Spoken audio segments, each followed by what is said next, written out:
What is really holding you back from making that big change in your life that you've been thinking about? Or maybe it's a smaller change. Happy Friday, friends. I'm off today. Hallelujah. Doesn't it just feel so good to be off on a Friday, drinking my coffee at home? And there have been a couple things going on in my workplace with friends of mine that are nurses, and I felt the pull to come on here today and talk about what really holds us back from making changes in our lives. So I wanted to share with you guys my story of when I left my first nursing job. I don't know if you guys have heard this story before, but I worked on the pediatric oncology floor for 7 years. And around year 4, my roommate at the time, my dear friend Amy, also a nurse, decided to go be a traveling nurse. And she's like, come with us, and we were like 23 years old. And, I guess, was that around, maybe 23, 24 years old. And I had just started dating some guy, and I'm like, oh no, I'm going to stay for him. Well, we all know how that turned out. That was like, 20 years ago. But anyway, I stayed and she left to go travel. And one of the primary reasons was, granted, I was dating someone and wanted to see where it was going, but also there was this feeling inside of me of like, I don't know if I'm ready. I don't know if I'm ready to go be a traveling nurse. And I was thinking, I've only been in my job a couple years, and maybe it was more like around year 3, 2 or 3. But that thought was inside of me, and that feeling. And then the next year, I filled out the application to travel nurse. Like, I just went online and I started filling some things out, and they contacted me. And it was like, oh my gosh, why are they calling me?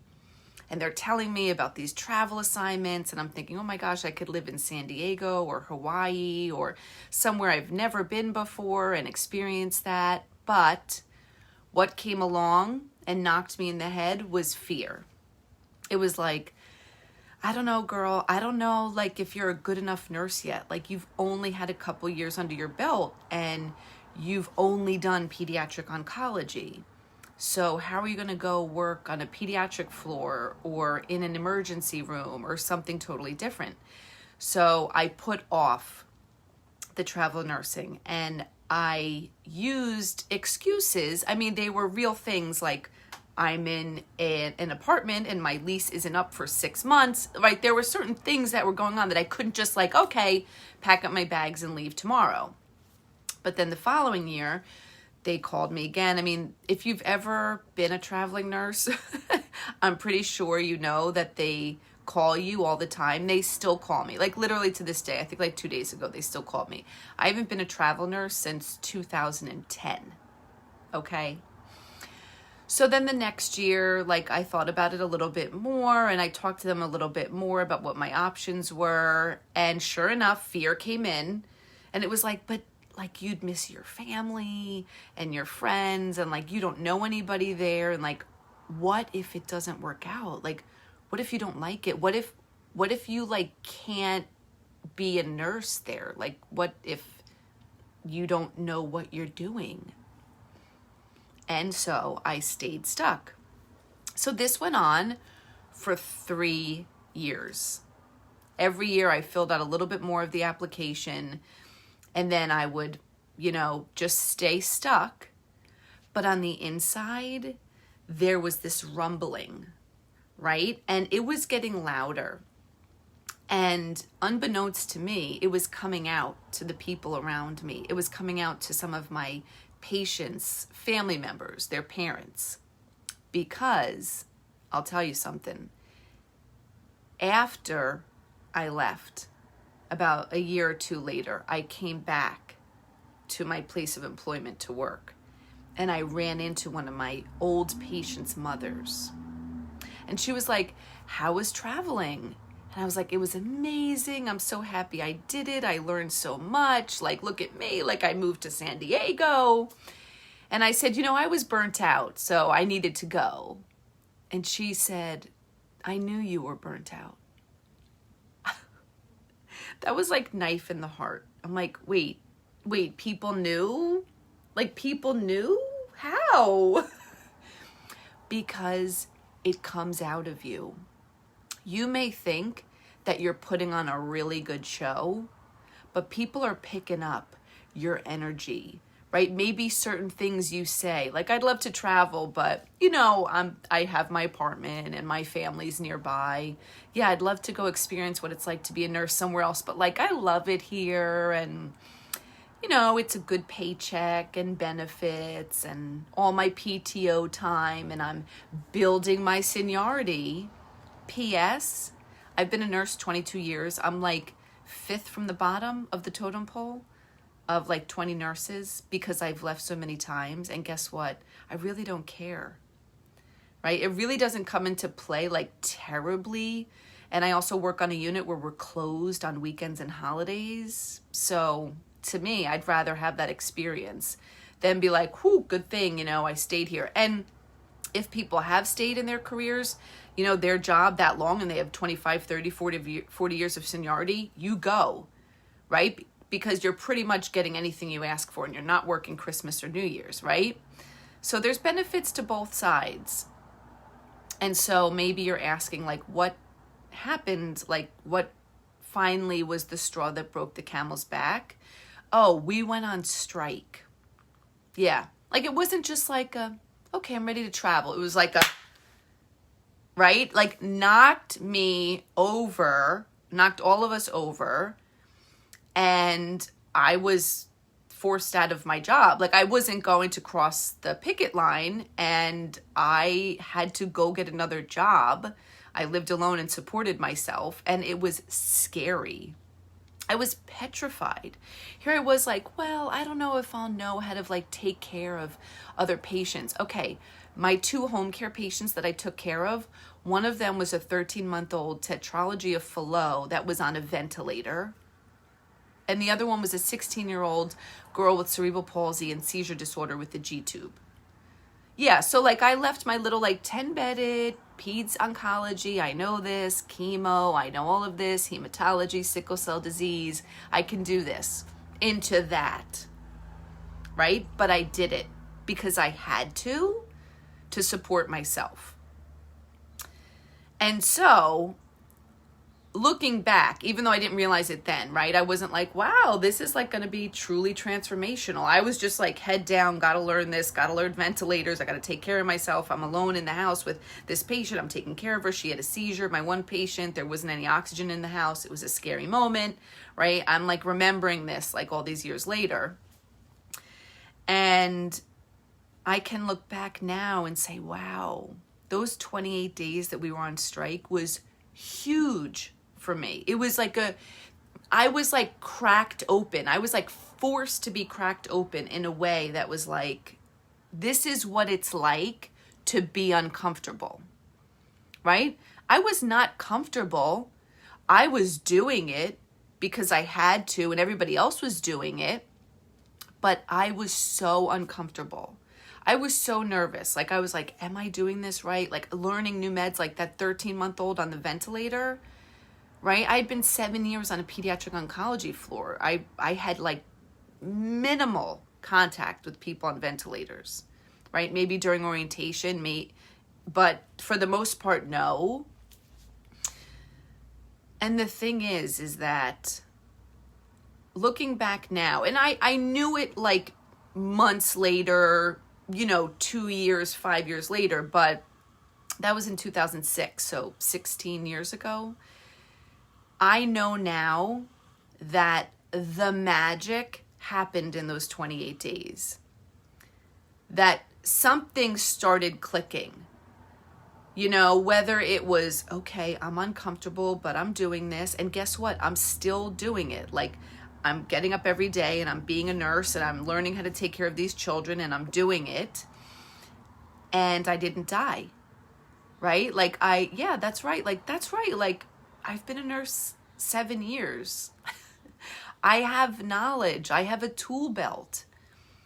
And then we went back to work, like October 1st-ish.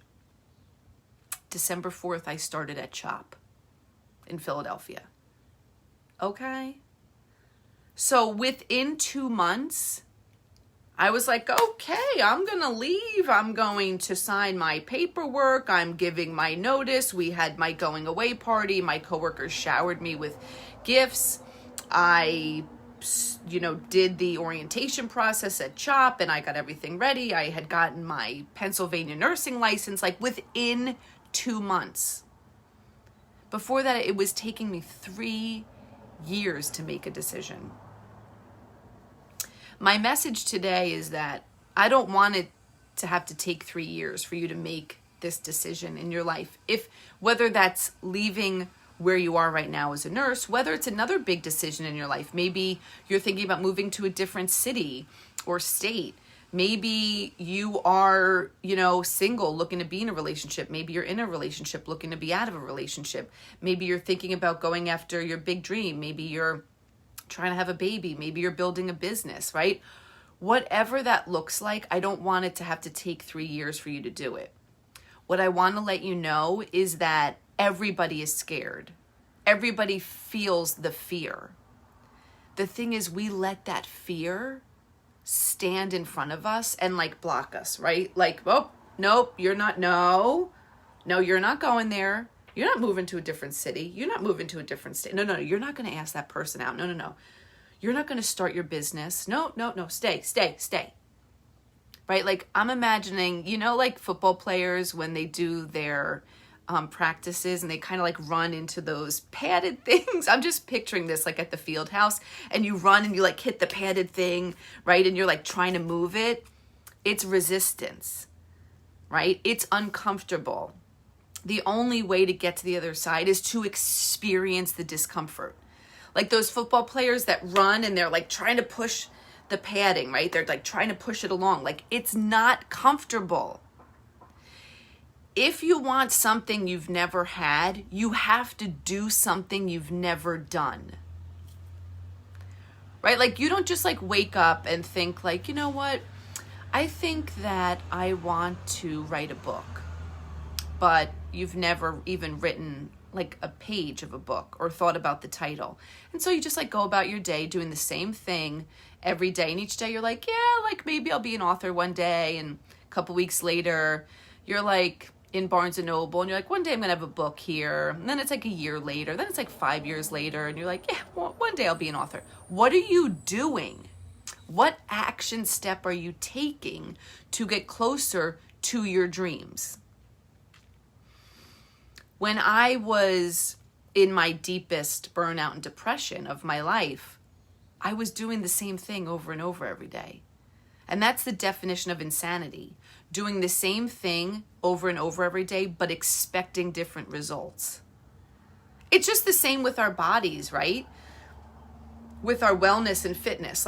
If you want to lose 10 pounds, but each day you're eating the same things and you're not working out, but you're hopefully I'll lose those 10 pounds, right? Before Memorial Day, which is going to be in a week and a half. 2 weeks, I guess, from this weekend. Or 2 weeks. But you haven't made any changes. How do you expect to have a different result? One of my very good friends just left her nursing job to go to another nursing job, and there was a pay cut. And she has a family to support and all of that stuff that comes with being at a certain place for, 15, 18 years. And there was fear.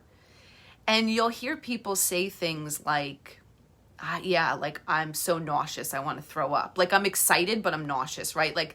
That kind of feeling. I'm scared, but I'm also really happy. I'm excited to start something new, but I'm petrified that it'll fail, right?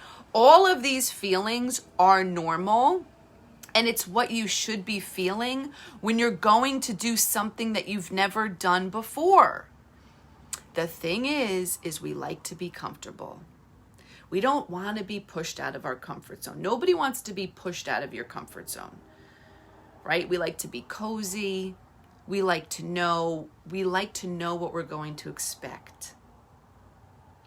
I've talked to many nurses over the years, and I've asked them, like, what kept you there for 30 years, 40 years, 25 years? Like, when you were miserable, when you were telling everybody, like, I can't do this anymore.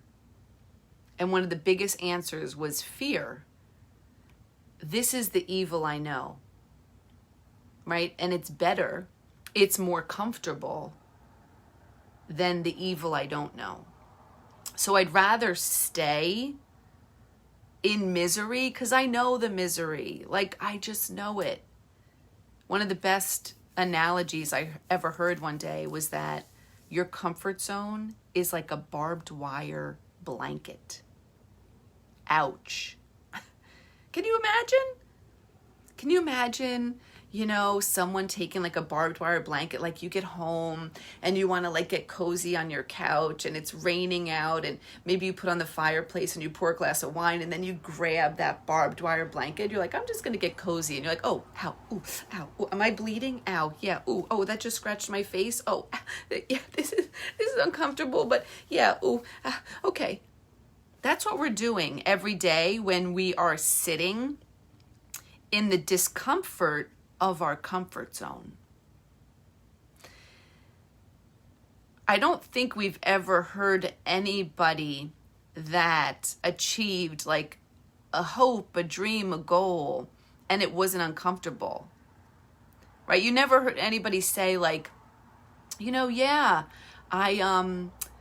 I decided to leave everybody that I knew and leave the radius of my family and move to a different country for my job and have to get a work visa to work over there, and, you know, have to leave so many connections that I had and work in a different environment doing something that I had never done before. And it was like so easy. I mean, it was like, I never cried. I was never sad. I was never scared. Like, I was like, oh, this is easy. No. Right? So today, your action step for today, and let me know, I'm thinking about doing like coaching corners with Katie, because I just love this. You guys know that I love this. But I'm thinking about doing something like that, maybe like a monthly, you know, group meeting where we're going to talk and we're going to have action steps, because like nothing happens without taking action, right? So today I want you to journal. I want you to write down, I mean, whatever. If you have like a Post-it note, grab your pen and your Post-it note. And I want you to write, if fear wasn't stopping me, I would blank. Fill in your blank. If fear wasn't stopping me, I would try that new yoga place. If fear wasn't stopping me, I would go in and ask for that raise. If fear wasn't stopping me, I'd call that friend that I've needed to have a hard conversation with and have it. If fear wasn't stopping me, I would. I can already think about a bunch of things that are going through my mind right now. If fear wasn't stopping me, I would. I want you guys to start thinking that fear is normal. And it's going to be there. Like, you're not getting through it without fear. You're not getting through it without feeling scared and nauseous and sweaty and excited and petrified and anxious. You're not going to get there without those feelings, but you're going to get there with all the other amazing feelings too. The only way to get there is through. There's no detour around getting to your dreams, right? Great reward comes with the fear and the uncomfortableness. But that's why it's such a great reward. All right, friends. So drop me a message below. And also, if you guys want to work with me, this is what I do as a life coach. So we all have these boulders in front of us, fear, whatever is holding us back. We know it's there. Like, we know it's there. And we're like, I'm just going to stay on this side. As a coach, I help walk you through it. Right? Because sometimes, many times in life, we need that. We know it's there. We know what's holding us back. You'll hear people say, I know what I have to do, but I'm not doing it. Why? As a coach, I help walk you through the fear. Because isn't it so much better when you do it with someone else? We weren't meant to do this life alone. I've been there. I've been in my deepest burnout and depression. I had hopes and dreams and goals. And I was trying to do it alone, but I wasn't really doing it. You know what I'm saying? I thought I was, but I wasn't. I started hiring life coaches and business coaches and going to live events and surrounding myself with the people that were doing similar work. And now that's what I do as a life coach. I take you by the hand and I help you walk through that. Because I know you want to get there. I know that because that's where I was. That's how I felt. I'm still doing the work. Like, there's still things that I am working through with my communities and mentors, right? I haven't stopped dreaming. I have so many dreams still. But what I do as a life coach is I help the former version of me, right? I help the person that is looking for someone to help them walk through it because they want to get there. They just need a little help. It's walking alongside you. It's not pushing you out the door. It's not pulling you. It's walking alongside you, holding your hand, getting you closer to your hopes and your dreams and your goals. So if you guys don't know, June 2nd, Thursday, June 2nd at noon, I'm doing my Shift Change 2022. You can go to my website, katiecarrollcoaching.com. I will link it below in the comments to buy your ticket. It's going to be on Zoom. It's virtual. It's at home. Do it in the comfort of your own home, at 12 noon Eastern Standard Time, Thursday, June 2nd. I did this in January with a group of women. It was so powerful. We did it over 3 days, but I'm combining it into one day, a 90-minute session. I'm leaving that time for a question and answer. So I want you to carve out at least 90 minutes, but at least an hour to 90 minutes where we're going to be on the Zoom, and it is your Shift Change 2022. It's mind, body, spirit. It's talking about mindfulness, meditation, your spirit, your dreams. It's talking about fitness and nutrition. I am a personal trainer. I'm also a certified health coach. I talk about grocery shopping hacks and meal prepping and meal planning. I talk about exercise. I love all of that stuff. So you guys, come on over and buy your ticket and join us that day. It's going to be on Zoom, so even if you can't make it that day, buy the ticket because you will get the video, okay? The sale price ends on Memorial Day, May 31st. So buy your, or whatever, that day is. It's May 31st at midnight. The sale price ends. So save your money and go in now and buy your ticket. I'll link it below. Any questions, comments, concerns, please let me know. You can message me below. You can message me privately.